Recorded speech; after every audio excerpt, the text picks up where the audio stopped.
سمع الله لمن حمده الله أكبر.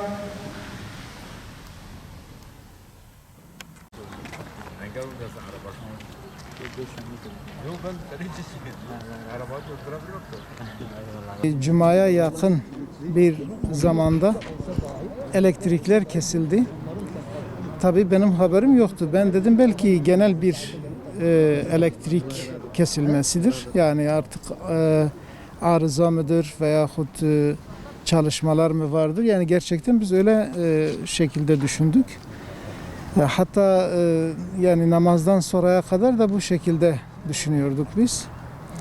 Fakat sonradan anlaşıldı ki bunu herhalde elektrik kurumu caminin borçlarından dolayı gelip kesmiştir.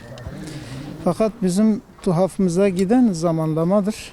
Yani Cuma gününün hürmeti var. Zamanlama bizim çok dikkatimizi çekti. Mesela Perşembe günü kesebilirlerdi.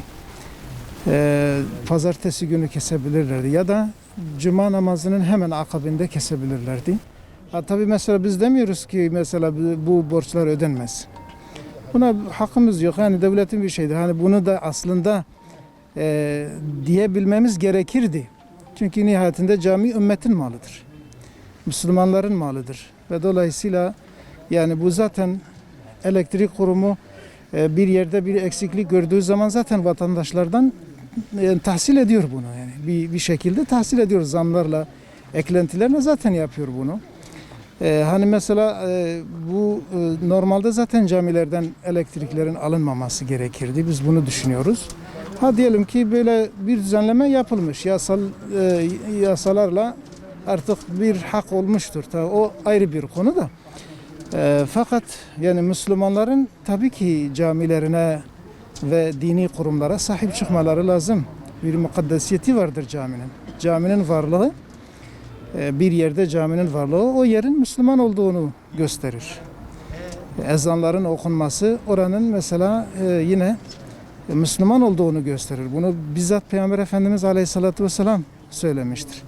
Mesela burada özellikle Cuma gününde elektriğin kesilmesi mesela salanın okunmasına engel oldu. Ezanların duyulmasına Cuma günü yani engel oldu.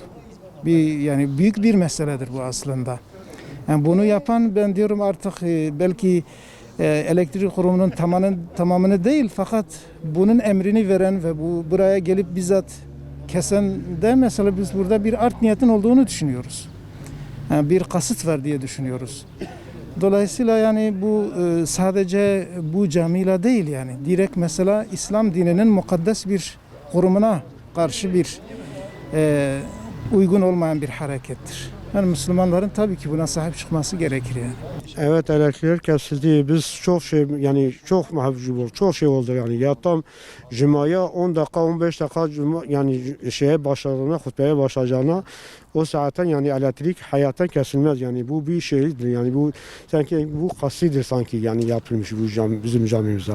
Yani o kadar da olmaz yani o kadar yani İslam aleminden İslam şeysinden yani bu olmaması gerekir. 15 dakika kalk cuma namaza kala kalksın elektriğini kes. Yani insanın en azından yani gelip haber verecek diyecek bak bu yani gelip bir şey ikaz edecek insan diyecek yani bu sizin borcunuz vardır bak bu şekilde yani zaten camilerin ceylanları kesilmemesi gerekir. Yani bu şeyde bu konuda yani hatta müfillik da söylemişti yani 100 milyona kadar da caminin içi borcu olsa da ceylanlar kesilmez yani bunlar bu sanki bizim bu camiye yani kasti olarak yani caminin şeyi kesilmiyor. Yani bu kadar olmaması gerekir.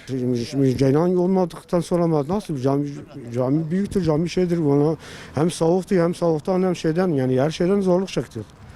Yani bu kadar da olmaması gerekir yani. Camiye gelen herkese bile tepkiliydi ya niye nasıl bu böyle olur mu bu şekilde yani olmaması gerekir yani bu. Olmaması gereken şeyi yaptılar. Bunlar TEDAŞ yani bunu yapmaması gerekir yani. Yani bu 4-5 milyar için yani bu kalıp gelip caminin şeyini kesilir mi? Caminin elektriği yani kesilmesi şimdi arıza olur, başka bir şey olur. Normaldir yani normal karşılanır. Ama kesilme sebebine baktığımızda bir art niyet arıyor insan ister istemez.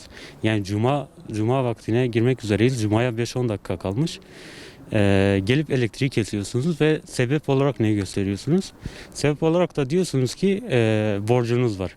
Burası ibadet edilen bir yer.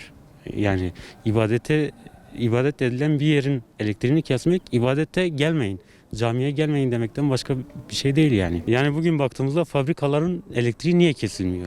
Yani baktığımızda tonlarca borcu olan fabrika var. Fabrikaların elektriği kesilmiyor. Ama iş camiye gelince, ibadet edilen bir yere gelince ki Müslümanların çok yoğunlukta olduğu bir ülkede yaşıyoruz. Yani bu durumda bir art niyet arıyor insan ister istemez. Yani elektrik kurumundan da bir açıklama bekliyoruz bu konuda. Ya hutbe esnasında hutbeyi bitirmeden hutbeyi yarıya ondan sonra yarı ettikten sonra seyda ondan sonra hemen geldiler elektriği kestiler. Yani bu insanlığa sığmaz yani. Gelip onu ikaz ediyorlar, diyorlar ki kardeşim size belirli bir güne kadar size bir temeyyül, bir mail ondan sonra veriyorlar. Ondan sonra gelip diyecekler falan güne kadar yoksa elektriği kesiyoruz yani insanlık budur yani bilemiyorum yani. Yani TEDAŞ özelleşmişse diye ondan sonra yani ya böyle olmaz yani ben bilmiyorum yani insanlığa sığmayan bir şeydir yani.